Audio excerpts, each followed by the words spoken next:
എല്ലാവർക്കും സ്വാഗതം. നമ്മളിന്ന് നോക്കാൻ പോകുന്നത് ക്രിസ്തീയ വിശ്വാസത്തിലെ തന്നെ ഏറ്റവും പ്രധാനപ്പെട്ട ഒരു ഭാഗമാണ്, റോമർക്കെഴുതിയ ലേഖനം, അതിലെ 4-ാം അധ്യായം. അപ്പോൾ നമുക്ക് നേരെ കാര്യത്തിലേക്ക് കടക്കാം അല്ലേ? ഈ അധ്യായം തുടങ്ങുന്നത് തന്നെ വളരെ വലിയൊരു ചോദ്യം ചോദിച്ചുകൊണ്ടാണ്. ശരിക്കും എങ്ങനെയാണ് ഒരു സാധാരണ മനുഷ്യന് പൂർണ്ണനായൊരു ദൈവത്തിൻ്റെ മുന്നിൽ ശരിയായി നിൽക്കാൻ പറ്റുന്നത്? അല്ലെങ്കിൽ എങ്ങനെ നീതിമാനാകാൻ കഴിയും? ഈയൊരു ചോദ്യത്തിന് ഉത്തരം കണ്ടെത്താൻ പൗലോസ് അപ്പോസ്തലൻ നമ്മളെ കൂട്ടിക്കൊണ്ടുപോകുന്നത് പഴയ നിയമത്തിലെ ഒരു പ്രധാന വ്യക്തിയുടെ അടുത്തേക്കാണ്. ഒരു കേസ് സ്റ്റഡി പോലെ നമുക്ക് അദ്ദേഹത്തെ പരിഗണിക്കാം. ആരാണെന്നല്ലേ? വിശ്വാസികളുടെ എല്ലാം പിതാവ് എന്നറിയപ്പെടുന്ന അബ്രഹാം. അപ്പോൾ പൗലോസ് ചോദിക്കുന്നൊരു കാര്യമുണ്ട്. അബ്രഹാം തന്റെ സ്വന്തം പ്രയത്നം കൊണ്ട് അല്ലെങ്കിൽ പ്രവൃത്തികൾ കൊണ്ട് എന്താണ് നേടിയത്? ഒന്ന് ആലോചിച്ചു നോക്കും.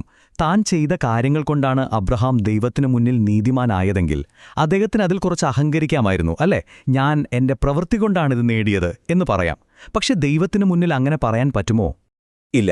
തിരുവെഴുത്ത് വളരെ വ്യക്തമായൊരു കാര്യം പറയുന്നുണ്ട്. ഇതാണ് സത്യത്തിൽ ഈ അധ്യായത്തിന്റെ കാതൽ. അബ്രഹാം എന്തു ചെയ്തു എന്നതിലല്ലായിരുന്നു കാര്യം, മറിച്ച് അദ്ദേഹം ദൈവത്തിൽ എന്തു വിശ്വസിച്ചു എന്നതിലായിരുന്നു. അപ്പോൾ ഇവിടെ ഒരു സംശയം വരാം. അതവന് നീതിയായി കണക്കിട്ടു എന്ന് പറയുന്നുണ്ടല്ലോ.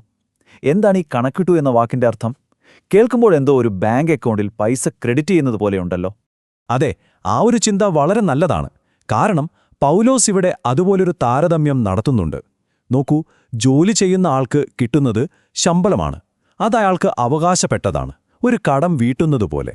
എന്നാൽ സ്വന്തം പ്രവൃത്തിയിൽ ആശ്രയിക്കാതെ ദൈവത്തിൽ വിശ്വസിക്കുന്ന ഒരാൾക്ക് അവന്റെ വിശ്വാസം ഒരു സമ്മാനമായി, ഒരു ദാനമായി, നീതിയായി കണക്കിടുന്നു. അപ്പോൾ ഇതിൽ നിന്ന് നമുക്ക് എന്ത് മനസ്സിലാക്കാം? നീതീകരണം എന്ന് പറയുന്നത് നമ്മൾ ജോലി ചെയ്ത് സമ്പാദിക്കുന്ന ഒന്നല്ല, മറിച്ച് ദൈവത്തിൽ വിശ്വസിക്കുന്നതിലൂടെ നമുക്ക് ദാനമായി ലഭിക്കുന്ന ഒന്നാണ്. ശരിയല്ലേ? തീർച്ചയായും. ഈ ആശയം ഒന്നുകൂടി ഉറപ്പിക്കാൻ വേണ്ടി പൗലോസ് ദാവീദ് രാജാവിന്റെ വാക്കുകൾ കൂടി ഉദ്ധരിക്കുന്നുണ്ട്. ദാവീദ് എന്താ പറയുന്നത്? ഒരു പ്രവൃത്തിയും ചെയ്യാതെ തന്നെ ദൈവം നീതിമാനായി കണക്കാക്കുന്ന മനുഷ്യൻ എത്ര ഭാഗ്യവാനാണ്. അതായത് കർത്താവ് ആരുടെ പാപമാണോ കണക്കിലെടുക്കാത്തത്, ആ മനുഷ്യന്റെ സന്തോഷത്തെക്കുറിച്ചാണ് ദാവീദ് പാടുന്നത്. ഇതൊക്കെ കേൾക്കുമ്പോഴേ കൊള്ളാം. പക്ഷേ സ്വാഭാവികമായും ഒരു ചോദ്യം വരും. അബ്രഹാമിന്റെ ജീവിതത്തിലെ പരിച്ഛേദനയുടെ കാര്യമോ? അതൊരു വലിയ അനുസരണത്തിന്റെ പ്രവൃത്തിയായിരുന്നില്ലേ? അപ്പോൾ അത് അബ്രഹാമിനെ നീതിമാനാക്കിയ ഒരു പ്രവൃത്തി ആയിട്ട് കണക്കാക്കാൻ പറ്റില്ലേ? വളരെ നല്ല ചോദ്യം. ഇതിന്റെ ഉത്തരം കിടക്കുന്നത് അതിന്റെ ടൈമിങ്ങിലാണ്. പൗലോസ് കൃത്യമായിട്ട് ചോദിക്കുന്നുണ്ട്, അബ്രഹാമിന് ഈ നീതീകരണം കിട്ടിയത് പരിച്ഛേദന ഏൽക്കുന്നതിന് മുമ്പാണോ അതോ ശേഷമാണോ? അതിന്റെ കാലക്രമം നമ്മൾ പരിശോധിച്ചാൽ ഒരു കാര്യം വ്യക്തമാകും. അബ്രഹാം നീതിമാനായി എണ്ണപ്പെട്ടത് പരിച്ഛേദന ഏൽക്കുന്നതിനും വർഷങ്ങൾക്ക് മുൻപാണ്. അപ്പോൾ പരിച്ഛേദന എന്നത് നീതിക്ക് കാരണമായ ഒരു പ്രവൃത്തിയല്ല, മറിച്ച് വിശ്വാസം വഴി അദ്ദേഹത്തിന് നേരത്തെ തന്നെ ലഭിച്ച നീതിയുടെ ഒരു അടയാളം, ഒരു സീൽ മാത്രമായിരുന്നു അത്. ശരി. അപ്പോൾ പരിച്ഛേദന അല്ല മാനദണ്ഡമെങ്കിൽ പിന്നെ ഈ വാഗ്ദത്തം ആർക്കൊക്കെയാണ് ബാധകം? അബ്രഹാമിന്റെ വംശത്തിൽ ജനിച്ചവർക്ക് മാത്രമുള്ളതാണോ ഇത്? അല്ല എന്നാണ് പൗലോസ് പറയുന്നത്. അബ്രഹാമിന് ലോകത്തിന്റെ അവകാശിയാകുമെന്ന വാഗ്ദത്തം ലഭിച്ചത് ന്യായപ്രമാണം പാലിച്ചതുകൊണ്ടല്ല. കാരണം ന്യായപ്രമാണം പാലിക്കുന്നതിലൂടെയാണ് അവകാശം കിട്ടുന്നതെങ്കിൽ പിന്നെ വിശ്വാസത്തിനൊരു വിലയുമില്ലാതാവില്ലേ? ആ വാഗ്ദത്തം തന്നെ അർത്ഥമില്ലാത്തതായി പോകും. അതുകൊണ്ട് അബ്രഹാം യഹൂദന്മാർക്ക് മാത്രമല്ല, വിശ്വസിക്കുന്ന എല്ലാവരുടെയും പിതാവായി മാറുന്നു.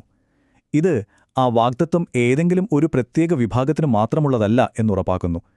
കൃപയാൽ വിശ്വസിക്കുന്ന എല്ലാവർക്കും അത് ലഭ്യമാക്കുന്നു. ഓക്കെ, അപ്പോൾ നമ്മൾ ഇത്രയും നേരം അബ്രഹാമിന്റെ വിശ്വാസത്തെക്കുറിച്ച് സംസാരിച്ചല്ലോ. എന്തായിരുന്നു ആ വിശ്വാസത്തിന്റെ പ്രത്യേകത? അദ്ദേഹം യഥാർത്ഥത്തിൽ എന്തിലാണ് വിശ്വസിച്ചത്? അദ്ദേഹം വിശ്വസിച്ചത് ഒരു തരത്തിലും പ്രത്യാശിക്കാൻ വകയില്ലാത്ത സാഹചര്യത്തിൽ പ്രത്യാശയോടെയാണ്. ഒന്ന് ഓർത്തു നോക്കൂ, അദ്ദേഹത്തിന് ഏകദേശം 100 വയസ്സായി. ശരീരം മരിച്ചതിനു തുല്യം. ഭാര്യ സാറയുടെ ഗർഭപാത്രവും അതുപോലെ തന്നെ. ഇതൊക്കെ യാഥാർത്ഥ്യങ്ങളായി കൺമുന്നിലുണ്ടായിട്ടും അദ്ദേഹം വിശ്വസിച്ചു. ആ 100-ാം വയസ്സിലും ദൈവത്തിന്റെ വാഗ്ദത്തത്തിൽ അദ്ദേഹം ഒരു സംശയവും കാണിച്ചില്ല. പകരം ദൈവം വാക്ക് പറഞ്ഞാൽ അത് ചെയ്യാൻ ശക്തനാണ് എന്ന് പൂർണ്ണമായി ഉറപ്പിച്ചു. അത് അദ്ദേഹത്തിന്റെ വിശ്വാസത്തെ കൂടുതൽ ബലപ്പെടുത്തുകയാണ് ചെയ്തത്. അങ്ങനെ ഒരു തരത്തിലും നടക്കില്ല എന്ന് തോന്നുന്ന കാര്യത്തിനു മുന്നിൽ കാണിച്ച ആ ഉറച്ച വിശ്വാസം അതുതന്നെയാണ് തിരുവെഴുത്ത് പറയുന്നത് പോലെ അദ്ദേഹത്തിന് നീതിയായി കണക്കിട്ടത്. അപ്പോൾ ഈ അബ്രഹാമിന്റെ കഥ വെറുമൊരു ചരിത്രപാഠം മാത്രമല്ല, അല്ലേ? ഇത് നമുക്ക് വേണ്ടി എഴുതിയതാണോ? നമുക്കും ഇതുമായി എന്താ ബന്ധം? തീർച്ചയായും. പൗലോസ് ഈ കഥയെ നമ്മളുമായി നേരിട്ട് ബന്ധിപ്പിക്കുകയാണ്. അതേ തത്വം, അതേ പ്രിൻസിപ്പിൾ നമുക്കും ബാധകമാണ്. മരിച്ചവരെ ഉയർപ്പിക്കുന്ന, അസാധ്യമായതിനെ സാധ്യമാക്കുന്ന ആ ദൈവത്തിൽ നമ്മൾ വിശ്വസിക്കുമ്പോൾ ആ വിശ്വാസം നമുക്കും നീതിയായി കണക്കിടപ്പെടും. പ്രത്യേകിച്ചും നമ്മുടെ കർത്താവായ യേശുവിനെ മരിച്ചവരിൽ നിന്ന് ഉയർപ്പിച്ചവനിൽ വിശ്വസിക്കുമ്പോൾ. അങ്ങനെ ഈ അധ്യായം അതിൻ്റെ ഏറ്റവും ശക്തമായ ഒരു നിഗമനത്തിലേക്കെത്തുകയാണ്. യേശു നമ്മുടെ പാപങ്ങൾക്ക് വേണ്ടിയാണ് മരണമേറ്റെടുത്തത്. എന്നാൽ അവൻ ഉയർത്തെഴുന്നേറ്റത് നമ്മുടെ നീതീകരണത്തിന് വേണ്ടിയാണ്. അതായത് നമ്മെ ദൈവമുമ്പാകെ നീതിമാന്മാരായി പ്രഖ്യാപിക്കാൻ വേണ്ടിയാണ്. അപ്പോൾ ഒന്ന് ആലോചിച്ചു നോക്കൂ, ദൈവവുമായി ഒരു ശരിയായ ബന്ധം സ്ഥാപിക്കുന്നതിൻ്റെ അടിസ്ഥാനം നമ്മൾ എന്തു ചെയ്യുന്നു എന്നതല്ല, മറിച്ച് ദൈവം നമുക്കുവേണ്ടി എന്തു ചെയ്തു എന്നതിൽ പൂർണ്ണമായി വിശ്വസിക്കുകയും ആശ്രയിക്കുകയും ചെയ്യുന്നതാണ്. ഈ ഒരു സത്യം എല്ലാം മാറ്റിമറിക്കുന്ന ഒന്നല്ലേ? ഇത് മനസ്സിൽ വെച്ചുകൊണ്ട് നമുക്ക് മുന്നോട്ടു പോകാം.